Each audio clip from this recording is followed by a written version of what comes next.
అందరికి నమస్తే.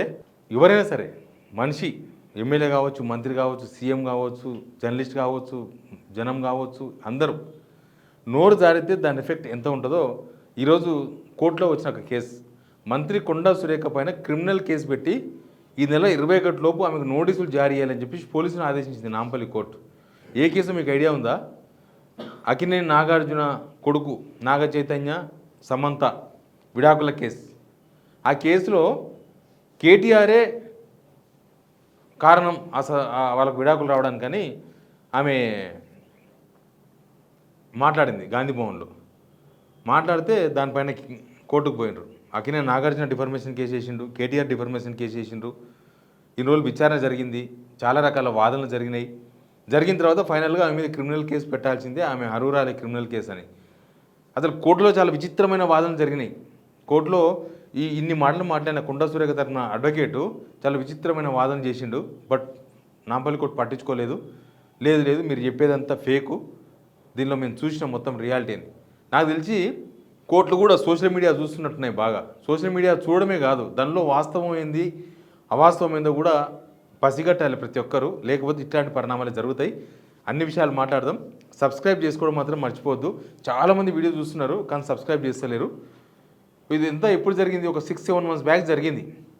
కొండా సురేఖ ఉన్న ఫలంగా, అంటే గాసిప్స్ను నమ్మొద్దు. గాసిప్సే.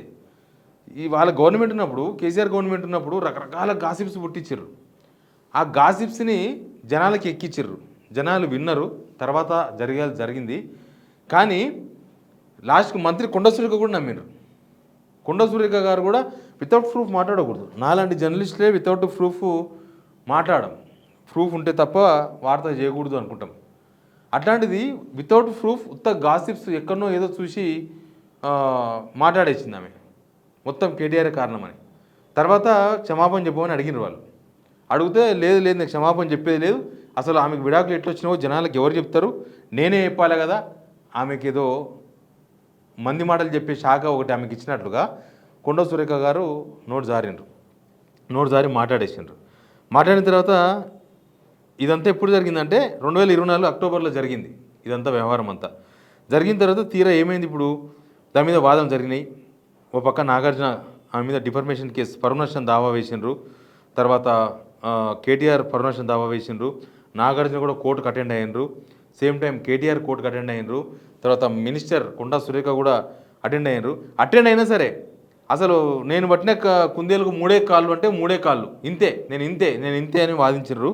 లాస్ట్కు చూస్తే ఫిర్యాదులు, తర్వాత వాంగ్మూలాలు, డాక్యుమెంట్ల పరిశీలన, తర్వాత వివిధ టీవీ ఛానల్స్లో వచ్చిన క్లిప్స్, సోషల్ మీడియాలో వచ్చిన క్లిప్స్ అన్నింటినీ పరిశీలించిన తర్వాత కోర్టు ఈ విధంగా చెప్పింది. 21 తారీఖు లోపు నిందితురాలికి నోటీసు జారీ చేయాలని ఆదేశించింది. ఒక మినిస్టర్కి క్రిమినల్ కేసు బుక్ చేయమని కోర్టు చెప్పింది. నిజానికి కొండా సురేఖ తరపు న్యాయవాది కొన్ని అభ్యంతరాలు వ్యక్తం చేసినారు. ఏమనంటే కేటీఆర్ చేసిన ఫిర్యాదు ఊహాగానమైనది, ఆధారం లేదు, అంటే ఆమె మాట్లాడలేదు, సరైన సమాచారం లేదు, ఫిర్యాదు చేసిన పోలీస్ స్టేషన్ పరిధి కాదు, ఇట్లాంటి ఏదో టెక్నికల్ అంశాలన్నీ కూడా తీసుకొచ్చారు. ఇదే నేను చెప్పేది. అంటే కన్ను ముందర కనిపించిన దాన్ని కూడా జనాలకు కాదు అని చెప్పే ప్రయత్నం, అబద్ధం చెప్పడం, ఈవెన్ కోర్టులను కూడా తప్పుదో పట్టించే ప్రయత్నం చేయడం.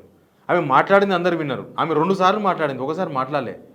ఒకసారి మాట్లాడింది, క్షమాపణ చెప్పాలని కేటీఆర్ డిమాండ్ చేస్తే ఎక్కడో మళ్ళీ మీడియాతో మాట్లాడి ఎవరు చెప్తారు ఇట్లాంటి విషయాలు ప్రజలకు ఎవరు చెప్పాలి, నేనే చెప్తా అన్నది ఆమె. 2వ సారి కూడా తప్పు చేసింది, కనీసం క్షమాపణ చెప్తే అయిపోయేది. ఆ 2 తప్పులు చేసిన తర్వాత అసలు నేను మాట్లాడలేదు, నాకేం సంబంధం లేదు, అది ఇదని చెప్పేసి వాదించే ప్రయత్నం చేసిండ్రు. కానీ ఆమె చేసిన వాదన మొత్తం కోర్టు ఇదంతా కాదు, మీరు మాట్లాడినరు, మా దగ్గర ఎవిడెన్స్ ఉంది, వాళ్ళు కూడా ఎవిడెన్స్ ఇచ్చిండ్రు, ఇదంతా కరెక్టే అని చెప్పి మీ వాంగ్మూలాలు కూడా పరిశీలించినాం కాబట్టి మీ వాంగ్మూలాలు కానీ లేకపోతే వాళ్ళు ఇచ్చిన వాంగ్మూలం, నాగార్జున ఇచ్చిన వాంగ్మూలము, కేటీఆర్ ఇచ్చిన వాంగ్మూలము, ఇంకా దాంట్లో సాక్షులుగా కొంతమంది పోయి వాంగ్మూలం ఇచ్చిండ్రు. తర్వాత వీడియో క్లిప్స్ ఉన్నాయి. ఎవరికైనా చెప్తే జనాలు అందరు పోయి వాంగ్మూలం ఇస్తుండ్రు కోర్టులో. ఎందుకంటే అంత ఓపెన్గా మాట్లాడింది. ఓపెన్గా అట్లాంటి పర్సనల్ విషయాలు, అవి నిజమో అబద్ధమో తెలియదు, ఎవరో గాలిలో పుట్టించిన విషయాలను తీసుకొచ్చి ఆ విషయాలను మీడియా పరంగా మైకులు పెట్టుకొని మాట్లాడితే ఇట్లే ఉంటుంది. ఎవరైనా సరే అసలు జనం కూడా సోషల్ మీడియాలో వచ్చాయి అవి నిజమా అబద్ధమా, దీనికి ఏమైనా బేస్ ఉందా, ఏం లేదు. కుండపోచ్చా మన కేసీఆర్ ఫామ్ హౌస్లకు మలిపినరు అంటే ఆ మలిపినరు అట్లా మలపడానికి అవకాశం ఉందా? ఒకవేళ మలిపి ఉంటే ఈ 20 నెలల కాలంలో మొత్తం రేవంత్ రెడ్డి పోయి మొత్తం మీడియానంతా తీసుకొని పోయి చూపించేవాడు కదా, ఎందుకు చూపించలేదు? అక్కడ లేదు కాబట్టి చూపించలేదు. ఇట్లా గాసిప్స్ మొత్తం ఆయన ఇప్పుడు ఫోన్ ట్యాపింగ్ కేసులో కూడా కేటీఆర్ హీరోలతో మాట్లాడిండు, లాస్ట్కి సిట్ పోలీసులే చెప్పినారు అట్లాంటి ఆధారాలు ఏమీ లేవు అని.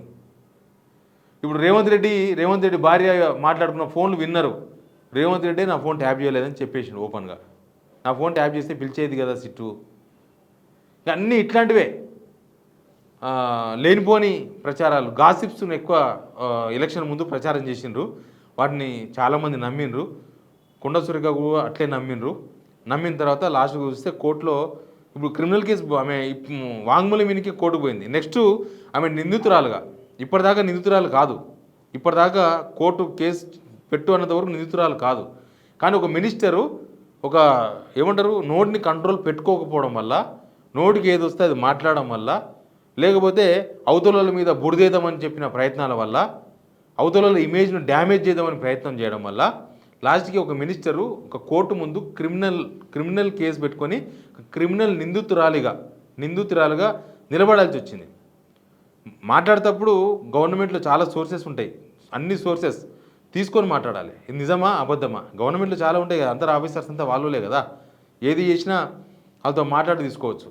వాళ్ళకు అడిగితే వాళ్ళు చెప్తారు. ఇప్పుడు హోమ్ డిపార్ట్మెంట్ని అడిగితే నిజమేనా, ఒకవేళ దీనిలో నిజం ఉంటే నాగార్జున డిఫర్మేషన్ కేసు ఎందుకు ఇస్తాడు? ఇప్పుడు నాగార్జున వాళ్ళు అందరూ సపరేట్గా, సమంత అంతా సపరేట్గా వెళ్ళిపోయింది, ఆమె ఎక్కువ ముంబైలో ఉంది. సమాధానం చెప్పుకునేది కదా తన బాధ. ఇన్ని రోజులు ఎందుకు బయటికి రాలేదు? ఆమె కూడా చాలాసార్లు క్లారిటీ ఇచ్చింది. అయినా సరే మంత్రి కొండ సురేఖకు నమ్మబుద్ధి కాలే, గాసిప్సే ముద్దుగా అనిపించినాయి ఆమెకు. ఈ గాసిప్స్ సినిమా పత్రికలు ఉంటుంది దానిలో నడుస్తాయి కానీ నిజ జీవితంలో రాజకీయాల్లో అస్సలు నడవు. గాసిప్స్ మాట్లాడే సోషల్ మీడియాలో చాలామంది ఉన్నారు, అవి వింటే గిట్లే ఉంటుంది. అవి విన్న తర్వాత కన్ఫర్మా కాదో క్లారిటీ తీసుకోవాలి, మనకు తెలిసిన సోర్సెస్ ద్వారా, మనకు తెలిసిన వాళ్ళతో నిజమేనా ఇదని. మొత్తం సోషల్ మీడియాలో వచ్చినాయి, మొత్తం అన్నీ నిజాలని నమ్మకూడదు. మీరు చెప్పే సోషల్ మీడియా కదా అనేరు, ఆధారం లేకుండా ఎవరు చెప్పినా నమ్మకూడదు, ఆధారం ఉంటేనే మాట్లాడాలి. ఇప్పుడు కేసు పెట్టమని చెప్పింది నాంపల్లి కోర్టు, కాబట్టి నాంపల్లి కోర్టు కేసు పెట్టిన విషయం మీద మనం మాట్లాడుతున్నాం. ఒక మినిస్టర్ మీదనే క్రిమినల్ కేసు బుక్ అయింది. వీళ్ళు చెప్పే అన్నీ ఇట్లాంటివే ఉంటాయి. ఎలక్షన్ ముందు చెప్పింది కదా, అవే మాటలు ఇంకా చెప్పుకుంటూ వస్తాం. మన జూలై లోక్సభ ఎలక్షన్స్ ముందల మొత్తం 6 గంటలు అమలు చేసేసామని చెప్పిన ప్రచారం. అరే నాయన, మీరు 6 గంటలు ఇస్తే జనాలకే కదా వచ్చేది. అవి ఏమైనా కేటీఆర్ కోతాయా, కేసీఆర్ కోతాయా, కిషన్ రెడ్డి కోతాయా, రామచంద్రరావు కోతాయా, లక్ష్మణ్ కోతాయా? జనాలకే వస్తాయి. మీరు ఇచ్చినాము అంటే జనాలు వచ్చినాయి అనుకోవాలి. కానీ ఇచ్చిర్రు వీళ్ళు పథకాలు, ఎవరికి వచ్చింది? నీకు వచ్చిందా? అందరు ముఖాలు చూసుకోవడం ఎవరికి రాదు. అట్లాంటి పరిస్థితి. రుణమాఫీ చేసేసినాం 20,000 కోట్లు, ముఖాలు చూసుకుంటారు అందరూ, చప్పాలు కూడా ఉంటే కొట్టరు. ఇందులో వీళ్ళు ఇచ్చేసినాం అందరికీ, ఎవ్వరు చప్పాలు కొట్టరు.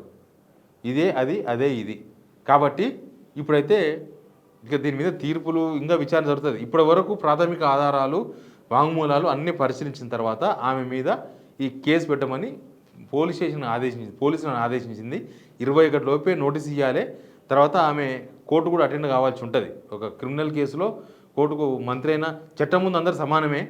కాబట్టి నిన్న మన ముఖ్యమంత్రి కూడా రకరకాల కేసులు అటెండ్ అయ్యిండ్రు కదా, కాబట్టి ఆమె కూడా కేసుకు అటెండ్ కావాల్సి వస్తుంది. అంటే ఒకరి మీద రాజకీయ నాయకులు కూడా ఒకరి మీద ఒక విమర్శ చేసే ముందు మినిమం ఆధారాలు, ఓన్లీ ఆరోపణనే కదా మనం బుద్ధి ఉన్నట్టు మాట్లాడచ్చు కాకుండా, ఆరోపణలు చేసినా విమర్శలు చేసినా జనాలు కూడా నిజమే కదా అనుకునే విధంగా, అవును ఆయన చూపించిన కదా ఒక ఆధారం అని చెప్పే విధంగా కనబడాలి. అది లేకుండా ఉత్తగా నేను మంత్రిని కాబట్టి ఏం మాట్లాడితే అది నడుస్తుంది, నేను పిలిస్తే 4 మైకులు వచ్చేస్తాయి, 4 కెమెరామెన్లు వస్తారు, 4 మీడియా ఛానల్ ప్రసారం చేస్తాయి కదా నేను మాట్లాడతానని చెప్పేసి అడగోలుగా ఏది మాట్లాడితే ఇది జరుగుతుంది. అసలు ఇట్లాంటి యాక్షన్లు వాళ్ళు ఎప్పుడో తీసుకోవాల్సింది, వదిలేసినారు. మేము ప్రభుత్వంలో ఉన్నాం కదా, వీళ్ళు మస్తు విమర్శ చేస్తారు, పట్టించుకోవద్దు మనం, లేకపోతే అహంకారం అంటారని వదిలేసిన వాళ్ళు. తీరా చూస్తే అవే జనాలు నమ్మిండ్రు. తర్వాత ఫైనల్గా కోలుకొని ఆమె మాట్లాడిన తర్వాత ఒక డిఫర్మేషన్ కేసు అయితే వేయగలిగినరు. బట్ ఇది ఒక వ్యక్తిగత వ్యవహారంలోకి సమంత నాగచైతన్య ఎందుకు విడాకులు తీసుకున్నారు మ్యూచువల్ అని వాళ్ళు ఎప్పుడో తీసుకున్న గంట సేపటికి మీడియాలో వచ్చింది. బట్ వాళ్ళ వ్యక్తిగత జీవితంలోకి తొంగి చూసే ప్రయత్నం చేయడంతోన లాస్ట్కి ఈ క్రిమినల్ కేసులో నిందితురాలుగా మిగిలిపోయింది minister. Please subscribe signal TV.